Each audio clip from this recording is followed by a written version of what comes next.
BMCVTC channel Hindi channel में आप सभी का बहुत बहुत स्वागत है।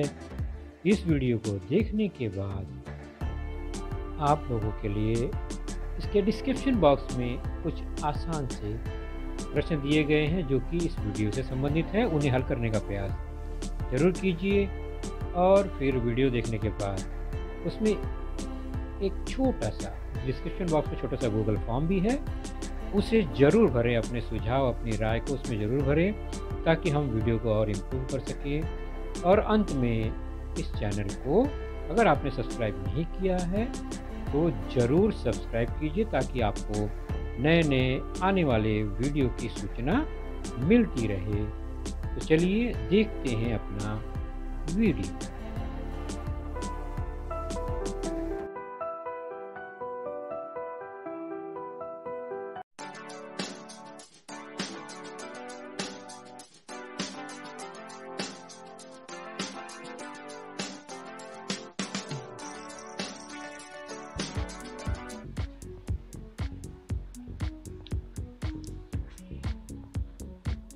जैसा कि स्क्रीन पे आप देख रहे हैं बच्चों, कक्षा 8वीं का यह हमारा आज का पाठ विषय गणित विषय के अंतर्गत हमारा आज का जो घटक है वह है आपके पाठ्य पुस्तक से lesson number 16 surface area and volume part 2 अर्थात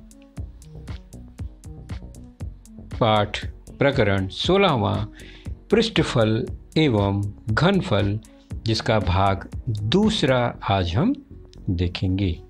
और मैं हूं आपका वर्चुअल मार्गदर्शक Ajay Kumar Maurya, MCGM virtual classroom Dadar से।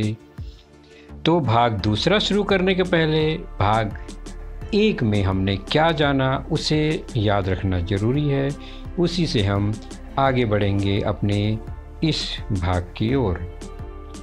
हमने सबसे पहले देखा घन आकृतियाँ, और उन घन आकृतियों में पृष्ठ होता है तो उनके पृष्ठ भाग का क्षेत्रफल होगा अर्थात उसका पृष्ठफल होगा। वह घन आकृति अवकाश में जगह घेरती है तो इसका मतलब उसका घनफल भी होगा। तो घन, घनाभ, वृत्ताकार, लंब बेलन, गोला, ये कुछ घन आकृतियाँ हैं जिनके पृष्ठों के पृष्ठफल और जगह के घनफल भी होते हैं। उनका मापन हम आज जानेंगे, जिसमें हमारा मुख्य जो टॉपिक है वह घन घनाभ के पृष्ठफल और घन घनाभ के घनफल और लंब वृत्ताकार बेलन या वृत्ताकार लंब बेलन के पृष्ठफल और घनफल से संबंधित होगा। और सबसे आखिरी आकृति है शंकु, उस पर हमारी चर्चा अभी नहीं होगी और गोले पर भी हमारी चर्चा नहीं होगी।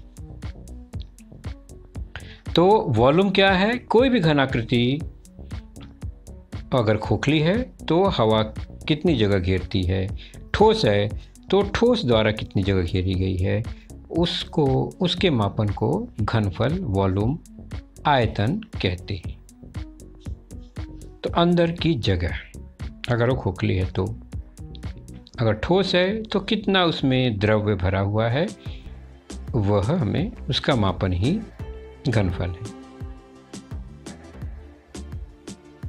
जिसमें हमने चर्चा की घनाभ का संपूर्ण पृष्ठफल, टोटल सरफेस। कुल 6 पृष्ठभाग होते हैं सभी, और सब आमने सामने के पृष्ठभाग समान होते हैं, यानी सब डबल डबल होते हैं। एक जैसे 2-2 पृष्ठ होते हैं, इसलिए तीनों पृष्ठभाग के क्षेत्रफल आयताकार होने के कारण लंबाई गुणे चौड़ाई तीनों का योग और उसका डबल, क्योंकि सब 2-2 हैं। तो 2LB BH LH हुआ। घनफल तो आधार का क्षेत्रफल आधार लंबाई गुणे चौड़ाई है और ऊंचाई मिलाकर LBH। घन के लिए सभी पृष्ठभाग समान हैं, वर्गाकार हैं, तो L का वर्ग गुणे 6, क्योंकि 6 पृष्ठभाग हैं। घनफल के लिए आधार का क्षेत्रफल वो भी L का वर्ग और ऊंचाई भी L, तो L की घात 3 हो गई। तो बहुत आसान सा यह सूत्र है। और हमने देखा लंब वृत्ताकार बेलन का वक्र पृष्ठफल और संपूर्ण पृष्ठफल दोनों देखा। वक्र पृष्ठफल था 2πr/h, यानी परिधि 2πr गुणे उसकी ऊंचाई, और संपूर्ण पृष्ठफल मतलब वक्र पृष्ठफल 2πr/h और उसमें दोनों वृत्ताकार भाग यानी πr² को जोड़ देंगे तो आता था 2πr/h + r कोष्टक में। और घनफल की इकाई हमने देखा घन इकाई में होता है, यानी 3 लंबाइयों का गुणनफल होता है, इसलिए घन यानी क्यूबिक आता है, और इकाई घन इकाई। और इस सेंटीमीटर को जब हम धारिता लीटर में बदलना है तो कुछ इस तरह से नियम है। 1 घन सेंटीमीटर बराबर 1 मिलीलीटर होता है। 1000 घन सेंटीमीटर तो 1000 मिलीलीटर मतलब 1 लीटर हो गया। ये 1000 मिलीलीटर मतलब 1 लीटर, तो 1000 घन सेंटीमीटर 1 लीटर के बराबर है। और 1 घन मीटर, 1 घन मीटर मतलब 10,000 घन सेंटीमीटर, तो 1 घन मीटर में कुल 1000 लीटर होता है। कितना? 1000 लीटर। तो 100 × 100 × 100 सेंटीमीटर यानी 1,00,000 घन सेंटीमीटर के बराबर होता है ये।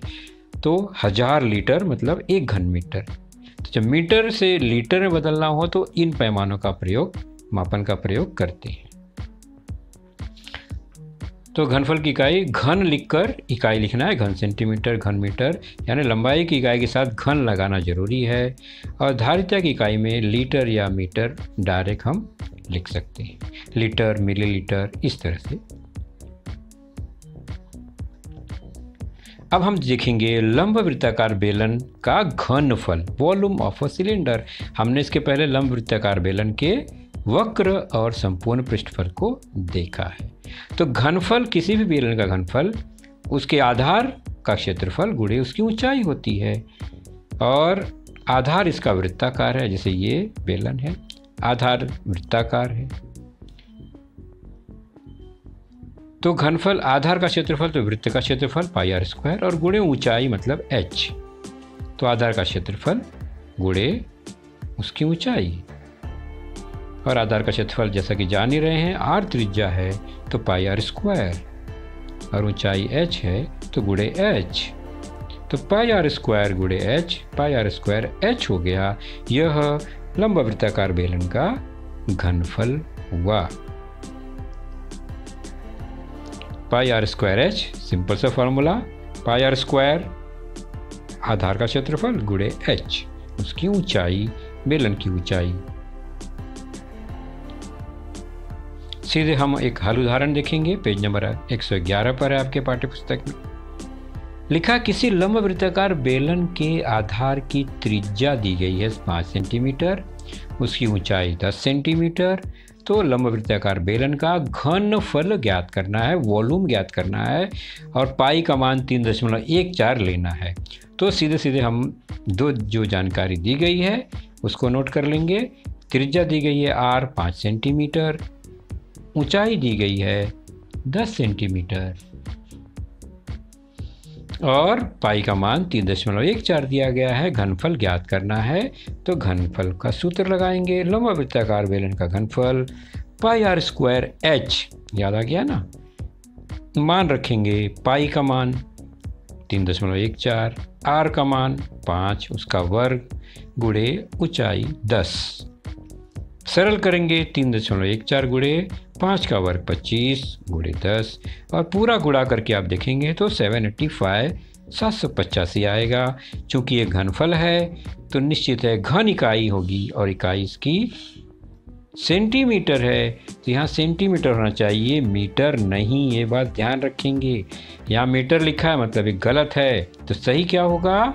785 घन सेंटीमीटर, क्योंकि सभी इकाइयाँ सेंटीमीटर में है। तो ये बात हमेशा ध्यान रखेंगे इकाई लिखते समय। लंबाइयों की जो इकाई है सभी इकाई समान होनी चाहिए।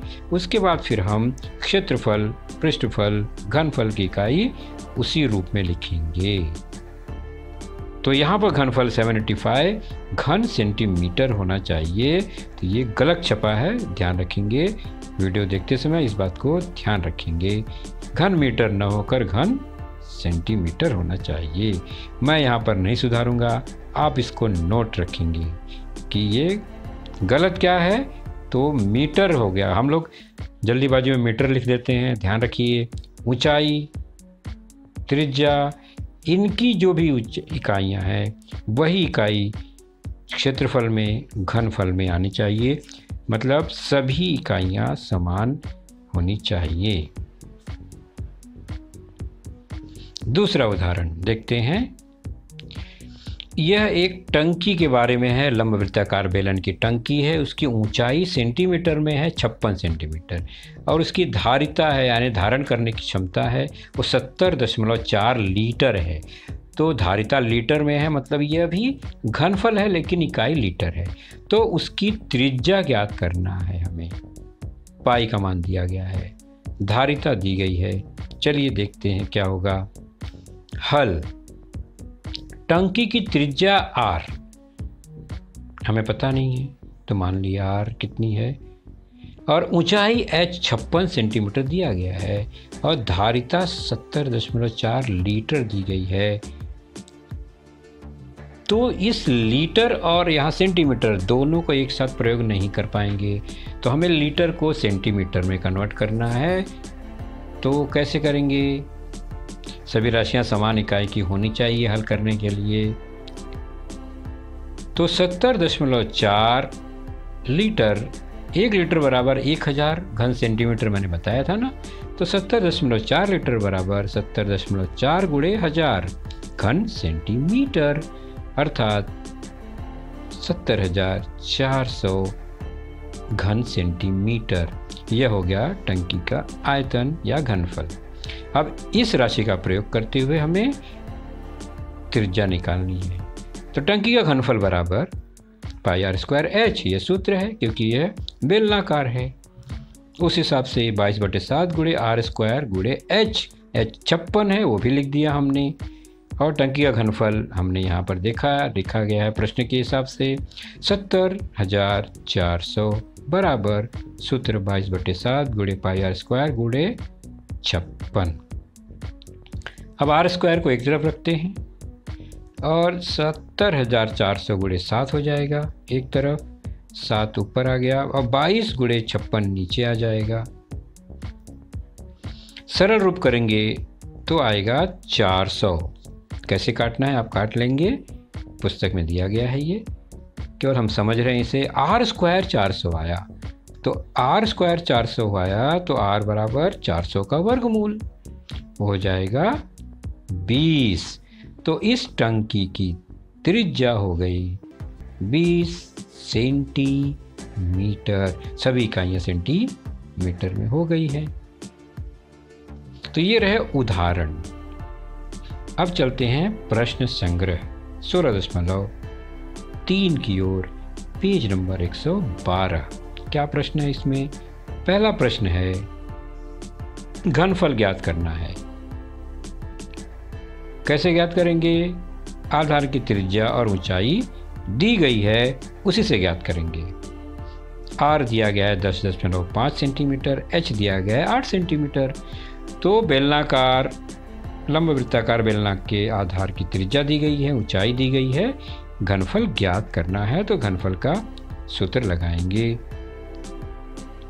तो लंबवृत्ताकार बेलन का घनफल बराबर पाई r स्क्वायर h, अर्थात पाई का मान दिया ही नहीं गया है तो 22/7 ही लेते हैं। पाई बराबर 22/7 गुणे r स्क्वायर, r है 10.5 तो उसका स्क्वायर, उसका वर्ग, और h है 8, लिख दिया। सरल करेंगे 22/7 गुणे 10.5 का वर्ग है, 2 बार लिख देंगे गुणे 8। 7 से काटेंगे अगर तो 10.5 कटेगा 7 एकम 7, 7 × 5 = 35, 1.5। अब जो भी संख्या ऊपर बची है 22, 10.5, 1.5 और 8, इनका गुणन करेंगे, गुणनफल ज्ञात करेंगे। हाँ, गुणा करने पे आप देखेंगे तो आएगा 2772 घन सेंटीमीटर होगा, क्योंकि सभी लंबाइयाँ सेंटीमीटर में दी गई है। तो इस लंबवृत्ताकार बेलन का घनफल जो होगा वो 2772 घन सेंटीमीटर हुआ। तो बहुत आसान था त्रिज्या और ऊंचाई देने पर घनफल ज्ञात करना। अगला उदाहरण प्रश्न लेते हैं।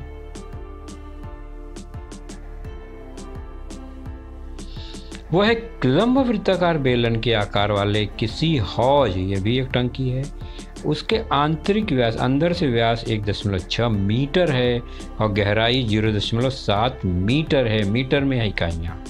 तो हौज में अधिक से अधिक कितना पानी भरा जा सकेगा?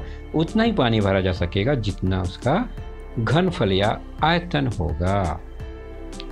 तो ये हौज टंकी है, उसमें अंदर से जो व्यास है, अंदर के व्यास में ही पानी भरा जाएगा ना, वो है 1.6 मीटर और उसकी ऊंचाई या गहराई कहेंगे हम, वो है 0.7 मीटर, इसको h मानेंगे। तो ये भी लिख दिया हमने। अब हमें क्या ज्ञात करना है?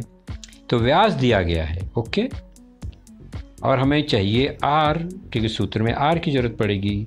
तो व्यास 1.6 मीटर है, तो त्रिज्या उसकी आधी हो जाएगी 0.8 मीटर बराबर, और गहराई h है वो है 0.7 मीटर।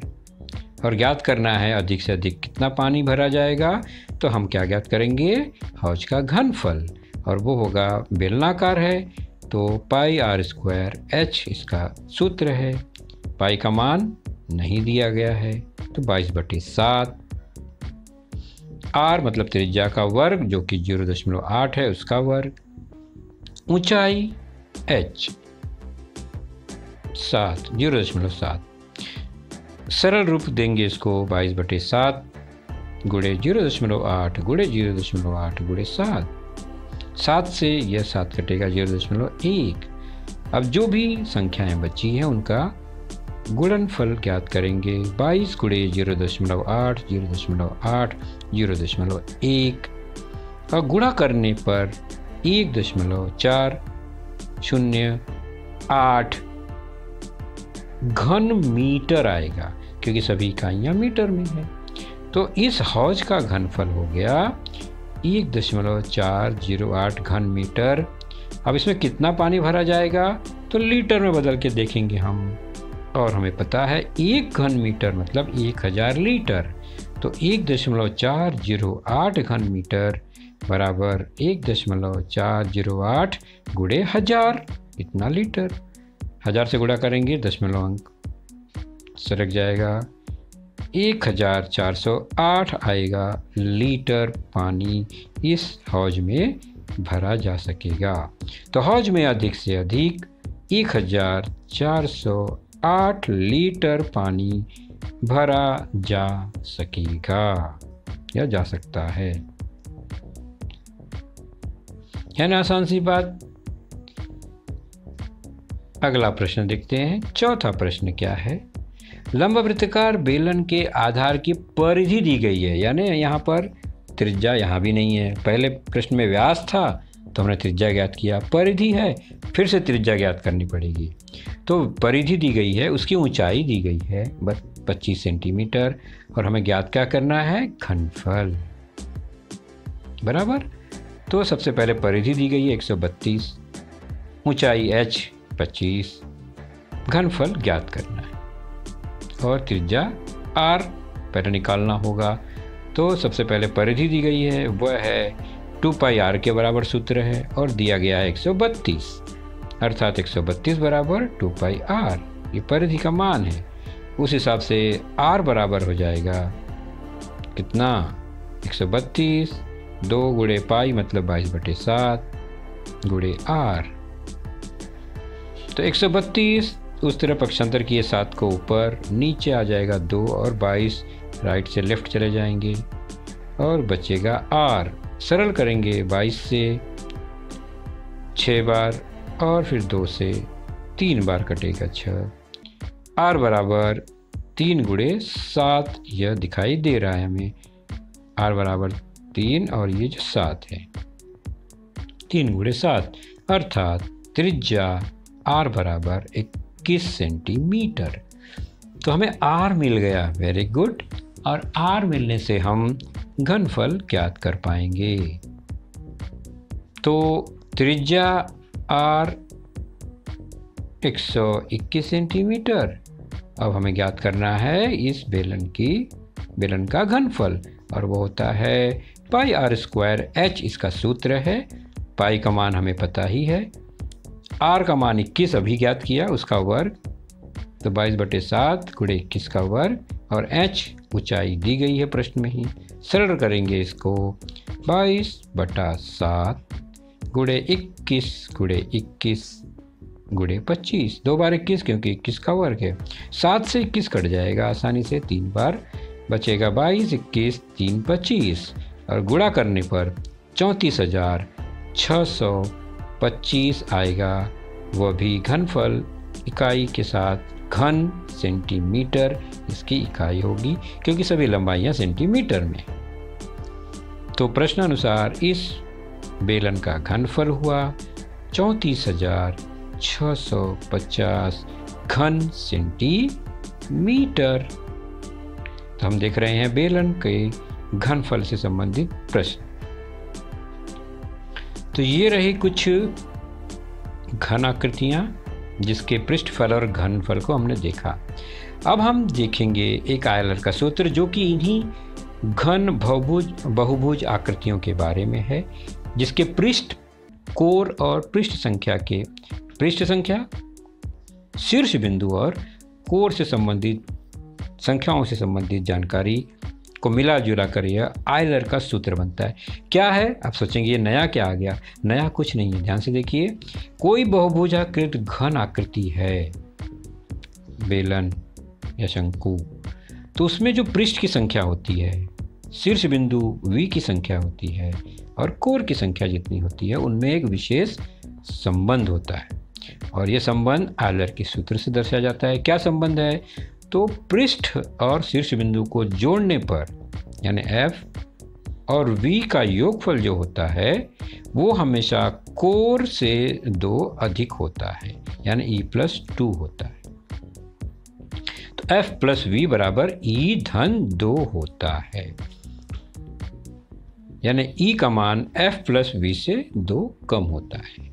F + V अगर 10 है तो E का मान 8 हो जाएगा क्योंकि E-2 के बराबर होना चाहिए वह 10, तो E 8 होगा तो 8-2, तो F + V जितना होता है उतना ही E+2 होता है। यह आयलर का सूत्र होता है।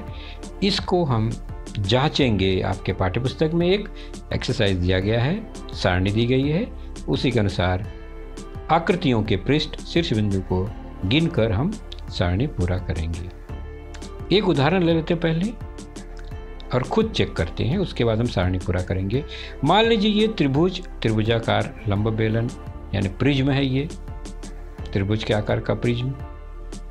इसमें 2 पृष्ठ देख रहे हैं ऊपर नीचे त्रिभुजाकार और खड़े 3 पृष्ठ हैं, 1, 2 और 3, यानी कुल मिला के 5 पृष्ठभाग इसमें हैं। तो त्रिभुजाकार प्रिज्म में 5 पृष्ठभाग हैं, 2 नीचे ऊपर त्रिभुजाकार और खड़े खड़े सब आयताकार। तो ये पृष्ठ हो गए। इसमें अब हम देखते हैं शीर्ष बिंदु, तो ये 1, 2, 3 और नीचे भी आधार पर 1, 2, 3, हर कोने पर एक एक शीर्ष बिंदु बना है। तो पृष्ठ 5 शीर्ष बिंदु हो गए 6, तो पृष्ठ और 6 मिल गए। अब देखते हैं इसमें कोर कितना है। कोर मतलब 2 पृष्ठ जहाँ पर जुड़ते हैं एक दूसरे से तो एक रेखाखंड बनती है, वह कोर कहलाता है। जैसे कि ये आप देख रहे हैं ना, कोर 1, ये 2 भुजा के रूप में कोर होता है, ये तीसरा चौथा, पांचवा, छठा और खड़े सातवां, आठवां, नौवां। 9 कोर हो गए, इसको कहते हैं एज कोर, ई से दिखाएंगे। अब आयलर के सूत्र के हिसाब से क्या f प्लस वी जोड़ने पर e धन 2 आता है? देख लेते हैं। f और v कितना है? तो f और v 5 और 6 है। तो पृष्ठभाग और शीर्ष बिंदु जोड़ने पर 6 5 कितना आएगा? 11। ये एक हिस्सा मिल गया। दूसरा हिस्सा है क्या वो e धन 2 के बराबर है? तो e यानी कोर और धन 2 करेंगे तो कितना आएगा? तो e 9 है, 9 में 2 जोड़ेंगे तो क्या आएगा? 11। यानी f प्लस वी और e धन 2 बराबर है। तो यहाँ पर आयलर का सूत्र कंफर्म हो गया, हमने जांच कर लिया। तो f धन v बराबर e धन 2, यही आयलर का सूत्र है। इसकी जांच हमने की और आप लोग भी जांच करेंगे दी गई आकृतियों से। पेज नंबर 113 पर है। ये नाम है घन, घनाभ, त्रिभुजाकार प्रिज्म, पिरामिड, पंचभुजाकार पिरामिड, षटभुजाकार प्रिज्म इत्यादि हैं। हमें क्या करना है? पहले पृष्ठ की संख्या लिखनी है हर आकृति की, कुछ दी गई है, कुछ हमें भरनी है। फिर शीर्ष बिंदु की संख्या उसी अनुसार भरनी है और उसके बाद कोरों की संख्या को हमें भरनी है और चेक करना है क्या ये संख्या गिनने पर जो मिलेगी क्या वास्तव में वो आयलर के सूत्र को संतुष्ट करती है या नहीं। तो पहला ही देखते हैं घन में। घन में आप देखते हैं तो 6 पृष्ठ होते हैं, 4 शीर्ष बिंदु होते हैं और 4 कोर नीचे, 4 कोर ऊपर और खड़े 4 कोर यानी 12 कोर होते हैं। तो क्या ये आयलर के सूत्र को सही से ठहराता है? f प्लस वी यानी 6 धन 8 14 और e है 12, 12 धन 2 14। वेरी गुड, यानी ये बराबर है। तो f प्लस वी जोड़ने पे उससे 2 कम कोर होना चाहिए, तब समझो कि आयलर के सूत्र की जांच हो गई। चलते हैं अगली आकृति घनाभ। इसमें भी सेम संख्या है, कोर 12 है, 12 धन 2 e प्लस 2 14। तो f और v मिलाकर 14 होना चाहिए। तो पृष्ठभाग इसके 6 होते हैं, शीर्ष बिंदु 8 होते हैं। तो 6 धन 8 बराबर 12 धन 2 के होगा। तीसरा त्रिभुजाकार प्रिज्म, अभी हमने देखा इसके पहले के उदाहरण में, तो वहाँ पर संख्या हमें पता ही है। पृष्ठ है 2 त्रिभुजाकार, 3 आयताकार 5, शीर्ष बिंदु है ऊपर 3 नीचे 3 6 और कोर है 3 ऊपर 3 नीचे 6 और 3 खड़े 9 कोर हैं। 6 5 11 होता है और वह e यानी 9 धन 2 के बराबर होता है। इसी क्रम में आप ये बाकी शेष आकृतियों के पृष्ठ, शीर्ष, कोर लिखकर भरकर जांच करें क्या वो f प्लस वी बराबर e धन 2 आयलर के सूत्र के को संतुष्ट करता है या नहीं। जरूर करिए। तो बच्चों, आपने देखा आज का लेसन, उसके प्रमुख मुद्दों को ध्यान से बार बार दोबारा देखकर समझने का प्रयास कीजिए, क्योंकि एक बार देखने पर किसी को भी वो पूरा मुद्दा समझ में नहीं आता। तो जैसे ही हम 2 बार 3 बार देखेंगे तो हमें वह समझ में आने लगेगा। और इसके आगे की जानकारी जो होगी बच्चों, वह निश्चित ही हमारे अगले वीडियो में होगी। तो उस वीडियो को देखने के लिए, उसकी सूचना प्राप्त करने के लिए जो नीचे सब्सक्राइब का बटन होता है उसे ज़रूर प्रेस कीजिए और नोटिफिकेशन ऑन रखिए, ताकि जैसे ही हमारा लेसन चैनल पर डाला जाएगा आपको वह तुरंत प्राप्त होगा।